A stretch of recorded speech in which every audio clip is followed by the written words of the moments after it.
Hi everyone, I am Das. How are you children? I hope you are good. I am so happy to talk to you once again through this video. I welcome you all to history class. We are now learning about the French Revolution. In the last video, we learned about the fall of Bastille and the National Assembly and the role of two prominent persons such as Mirabeau and Abbasse. The role of these two great persons in the French Revolution. So those things in the last video we discussed. And now today in this video we are going to learn about how France becomes a constitutional monarchy. Under the same heading, the French Revolution, today let us discuss how France becomes a constitutional monarchy. Monarchy. What is monarchy? You know very well. King or a kingship is called monarchy. Generally, a king possessed all the powers and he ruled in a despotic manner and he never listens to the problems of the people because he had all the powers. That's why he behaved like a dictator and no one has power to question his authority. So in such a way he enjoyed all the powers, the monarchy in France. And now here France becomes a constitutional monarch. The National Assembly made a constitution, particularly those two persons already I told you, they are Mirabeau and Abbasse. These two prominent persons played a significant role in the framing of the constitution for France. So because of the efforts put by these great personalities, a new constitution came into being in the year 1791. So the National Assembly completed the draft of the constitution in that year. Mainly, the main objective of this new constitution was to limit the powers of the monarch. Because, as I told you, monarch enjoyed all the powers. So that is why in order to limit his powers, the constitution was made. So the entire constitution had curtailed the powers of the monarch. Now the powers were distributed among different branches. There are three important branches or organs such as legislature, executive and judiciary. And these three organs play an important role in democracy. But whereas in monarchical type of governments, where we cannot see the role of these branches, of course there are no organs of the government there in monarchy. Only we can see these three organs such as the legislature, executive and judiciary only in democracy. And now the National Assembly gave a new constitution for France. According to this new constitution, the powers of the king were curtailed, they were limited, cut down. So those powers now distributed among these three important branches. They are legislature, executive and judiciary. Now here the constitution gave some voting right to some persons. So who they were? Let me tell you, they were mainly men who were above the age of 25 years and who paid the taxes equal to at least 3 days of a laborer's wage were only given right to vote. I repeat it for you.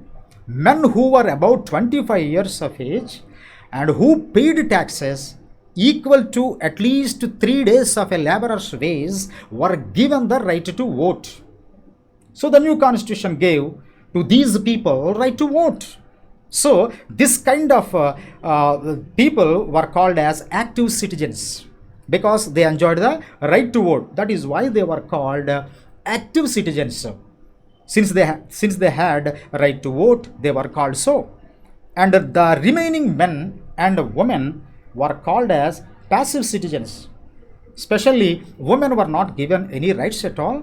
At the same time, other men were also, so other men and all women were called as passive citizens because they were not given any right to vote. That is why they were called as passive citizens. And now the constitution began with a declaration. What declaration? What it declared, what it revealed? The new constitution revealed the rights of man and citizen. Previously, the people or the citizens or the people did not have any rights. But it is the new constitution, but it is the first time the new constitution brought some rights to the citizens. What they are?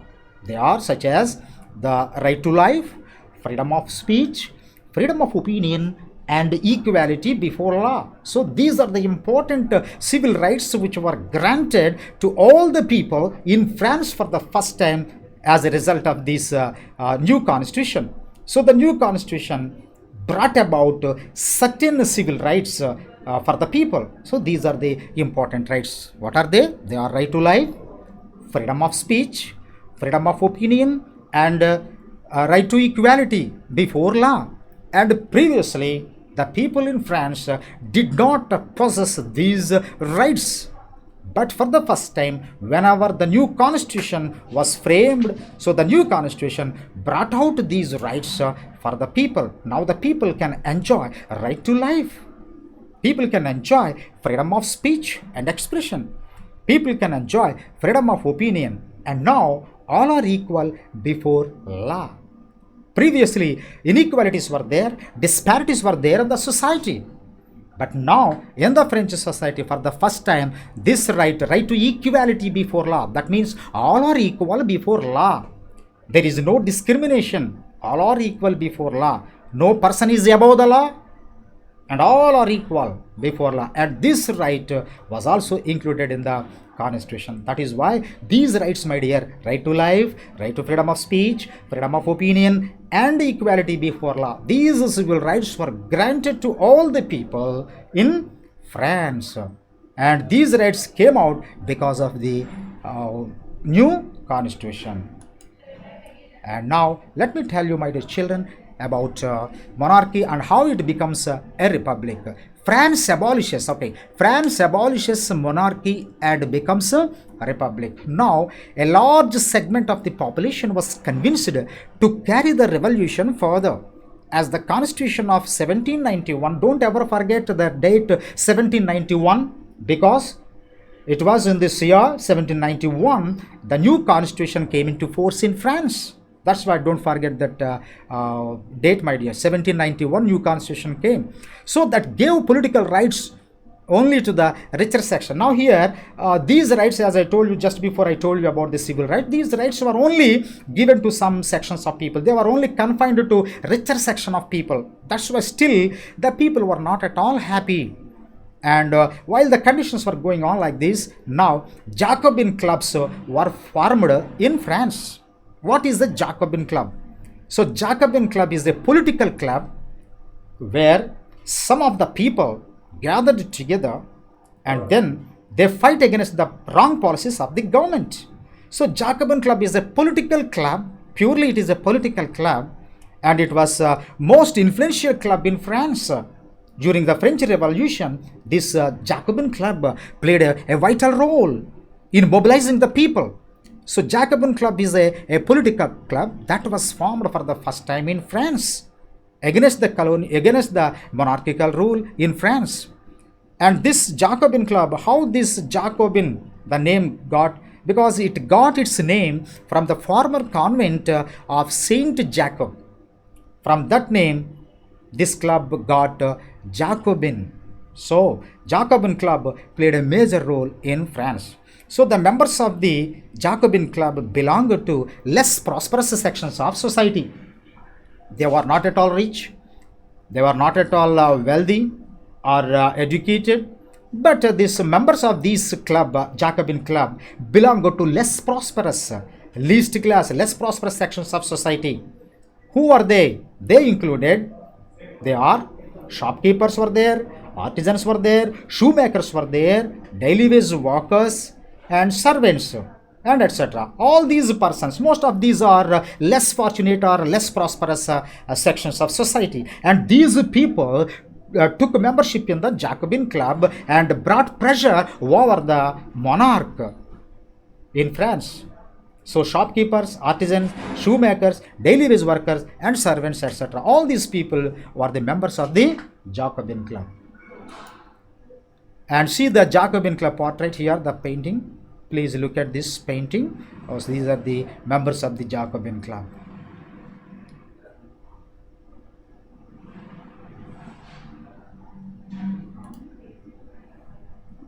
And see the picture here. He is the founder of the Jacobin club. Later I'll just look at it. And now let me tell you, a directory rules France. A directory rules France. How a directory rules France. And here it is the founder of Jacobin Club, Robespierre. His name was Macmillan Robespierre. Macmillan Robespierre.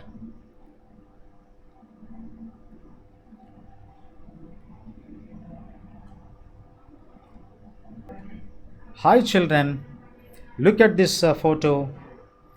It is the photo of Maximilian Robespierre, and he was the leader of the Jacobin Club in France.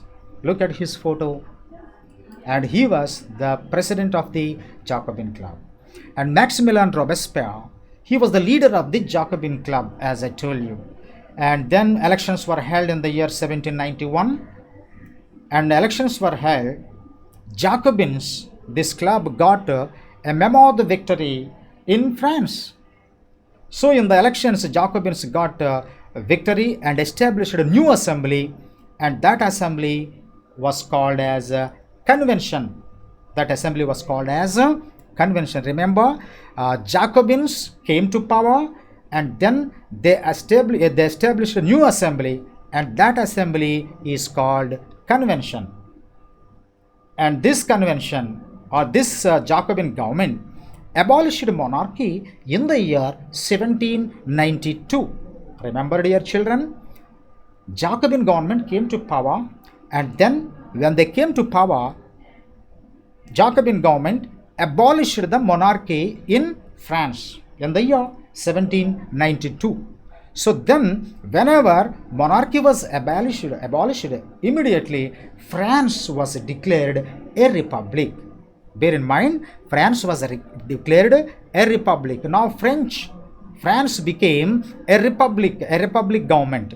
So remember, the Jacobin government established a republic government in France. Now France was declared a republic. So all the monarchical powers were curtailed. So monarchy was totally abolished. Now Jacobin became the leader of the government in France. Now he was leading the government in France. So Louis the 16th was sentenced to death by a court on the charges of treason.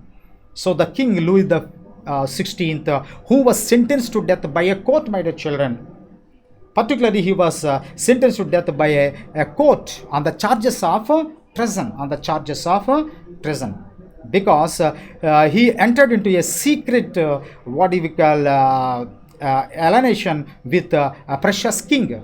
So on these charges, on the charges of treason, so he was caught up, and then he was sentenced to death. He was executed, and he was executed publicly in January 1793, and after that his wife was also sentenced to death. And here you can see the picture. Look at the picture, how he was executed.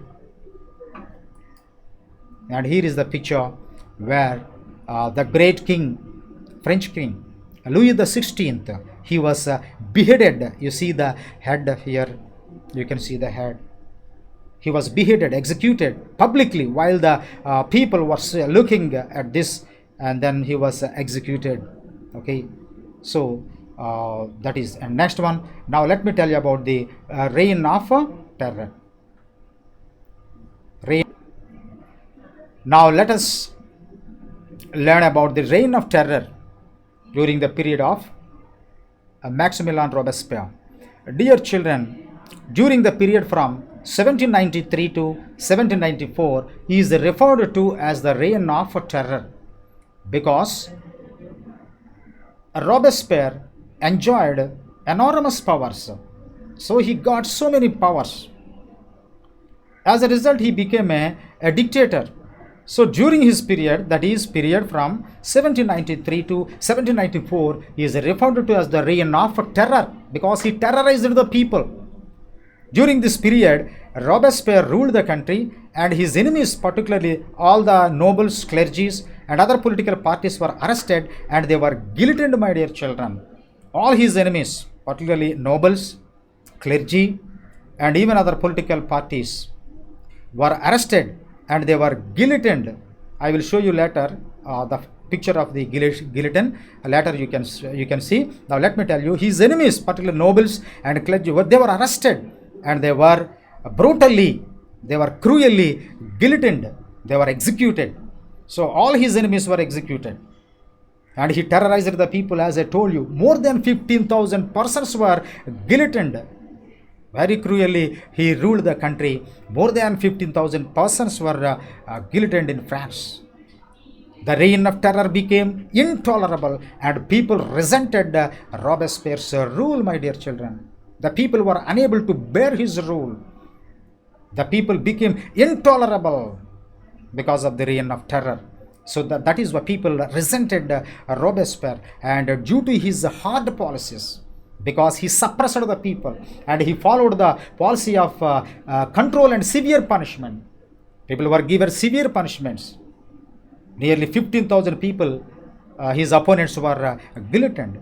So due to his hard policies, Robespierre became a virtual dictator of France, and he was finally convicted by a court and he too guillotined in July 1794, my dear children. He was guillotined in the year 1794 because people rebelled against him and the court sentenced him, to death, and he was executed in the year 1794. Now let us see the guillotine mission here. You see, this is the guillotine. Look at the photograph. The upper one is blade. It is a very sharp blade and it falls upon the neck of the convict. Likewise, the convicts were executed in France. Okay, dear children, and in the next video we shall discuss some more important topics under the same heading, French Revolution. Okay, till then, bye. Thank you, my dear children.